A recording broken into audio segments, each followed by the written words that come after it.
बिहार निवडणूक निकालावर विजय वडेट्टीवार यांची गंभीर प्रतिक्रिया. विधानसभा निवडणुकीच्या मतमोजणीत भाजपानं मोठी आघाडी घेतल्यानं प्राथमिक आकडे दाखवत आहेत. राज्यातील या राजकीय घडामोडीवर देशभरातून प्रतिक्रिया उमटताना नागपूरमध्ये काँग्रेसचे नेते विजय वडेट्टीवार यांनी या निकालावर थेट शंकास्पद केली. माध्यमांशी बोलताना वडेट्टीवार म्हणाले की प्रक्रिया ही पारदर्शी आणि स्वच्छ झालीच नव्हती. आणि जर एवढी लोकप्रियता होती तर 10-10 हजार रुपये का घातले त्यांच्या खात्यात? हे कुठली रेवडी वाटली?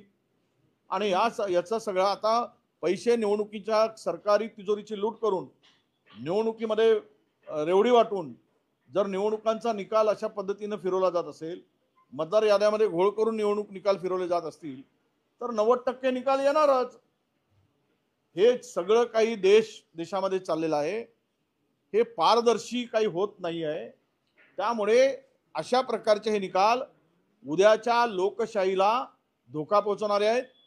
संविधानावर हा देश उद्या चालेल की नाही यावर प्रश्नचिन्ह निर्माण करणारे निकाल आहेत.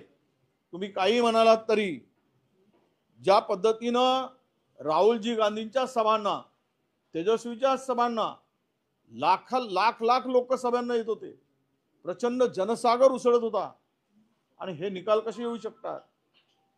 ते पाहिलं तर जबरदस्तीनं लोक आणावे लागत होते. मोदी आणि शहांच्या सभेसाठी अर्ध्या खुर्च्या रिकाम्या राहत होत्या, खुर्च्या घालूनही लोक बसत नव्हते. पण या दोनही नेत्यांच्या सभामध्ये खाली लोक बसत होते. खुर्च्या नाही मिळाले तरी खाली बसत होते, जमिनीवर बसत होते. हे चित्र पाहिलंय सगळ्यांनी. आणि तरी पण हे निकाल आले. शेवट निकाल हा काय असतो? जय पराजय हा असतो. आम्ही तो स्वीकारला आहे. पण भविष्य मात्र या देशाचा लोकशाहीवर टिकणार आहे का, ही भविष्यातील चिंता. दानवेंना काही माहित नाही काय तेजस्वी यादव मुख्यमंत्री पदाचा चेहरा तिथे डिक्लेअर केला होता? माहिती घ्यावी. आता काहीतरी बोलायचं असेल तर ते बोलू देत. पण बिहारमध्ये तेजस्वी यादव यांचा चेहरा आम्ही घोषित केलाच होता. उलट भाजपानेच तळ्यात मळ्यात चाललं होतं त्या महायुतीचं. महागठबंधनी चेहरा दिला. आता महाराष्ट्राच्या निकालाच्या संदर्भात चाललं तर सर्वच जबाबदार आहेत. कोणी उघड घातला तर सगळ्यांनीच घातला. जागा वाटपाचा तिढा शेवटपर्यंत त्या सगळ्यामुळेच झालाय. हे सगळं सर्वश्रुत आहे. आता झालेले काही घडलेल्या घटनांवर चर्चा करण्यापेक्षा नव्यानं आपण पुढे जायची तयारी ठेवली पाहिजे. आणि या संदर्भात आपण महाविकास आघाडी म्हणून सगळ्या निवडणुकामध्ये एकत्र येण्याची मानसिकता ठेवली पाहिजे. नाही पराभवामध्ये वाटा कुठे जागा जास्त वाटल्या? बिहारमध्ये जागा आम्ही कुठे जागा जास्त लढवल्या? 150 जागा यांनीच लढवल्यात. आमच्या आरजेडीनी 150 जागा लढवल्यात. आम्ही तर 56 जागा लढवल्यात. त्यामुळे आणि महाराष्ट्राचा विषय काढू नका म्हणा. महाराष्ट्रावर स्वतंत्र चर्चा आपण करू. त्यावर काय दानवेजींच्या सल्ल्याची आवश्यकता पडली तर तो सल्ला नक्की घेऊ त्यांचा. वो तो मिलना ही था, क्योंकि ये ईमानदारी से चुनाव हुए नहीं है. ये पारदर्शी चुनाव थोड़ी हुए है.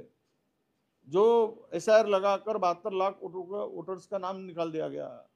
बाद में वोटर लिस्ट में चोरी जगलरी की गई, वोट चोरी, स्पेशल ट्रेनें छोड़ी जाती है.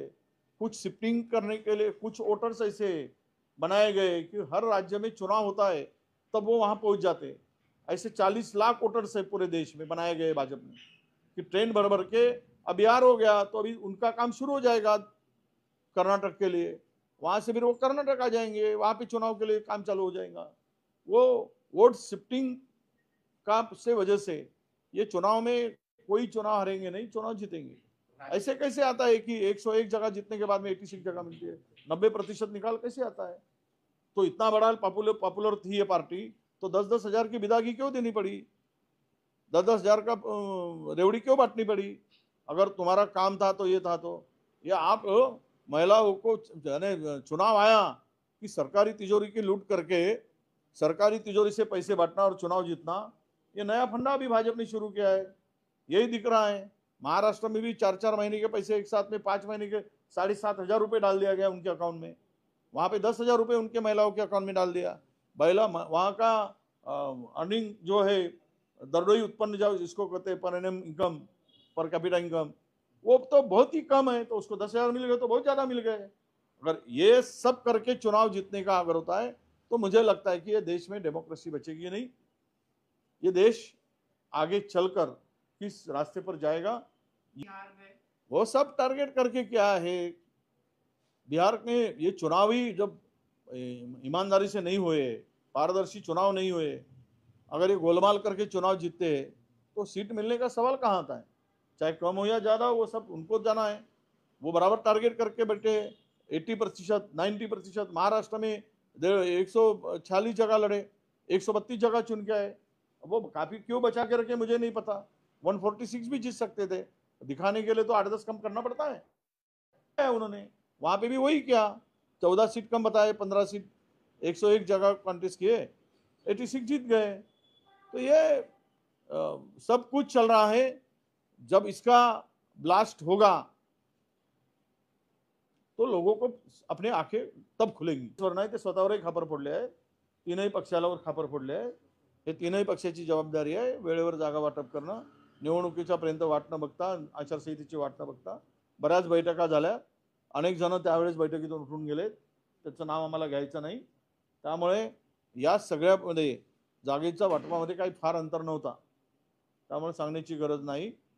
आता स्वतंत्र लढत आहेत अनेक ठिकाणी, त्यावेळेस ते निकाल येतील। पण आपण काहीतरी जुनं उकरून काढून नव्यानं तुमची काय भूमिका आहे ते नव्यानं मांडा। नव्यानं आपल्याला सुरुवात करायची आहे, नवी इनिंग। पण जुनं काढत जायचं तर तिघेही जबाबदार आहे त्यावेळेस, त्या तीनही पक्षाचे नेते जबाबदार आहेत, असं माझं मत आहे। हो, आता ही भाजपची स्ट्रॅटेजी झालेली आहे निवडणूक जिंकण्यासाठी। या सगळ्या स्ट्रॅटेजीतून आता तुम्ही काही धडा घेऊन काय धडा घेणार? प्रचंड पैसा जमा केला आहे, प्रचंड पैसा वापर केला गेला आहे। काय धडा घ्यायचा? देश लुटून खाल्ला आहे। काय काय होणार आहे उद्या? पैशातून सत्ता, सत्तेतून पुन्हा संपत्ती, संपत्तीतून पुन्हा सत्ता, हे समीकरण करून ठेवलं आहे देशाचं। त्यामुळे देश उद्या मूलभूत प्रश्न जे आहेत त्याच्याशी काही देणं घेणं नाही।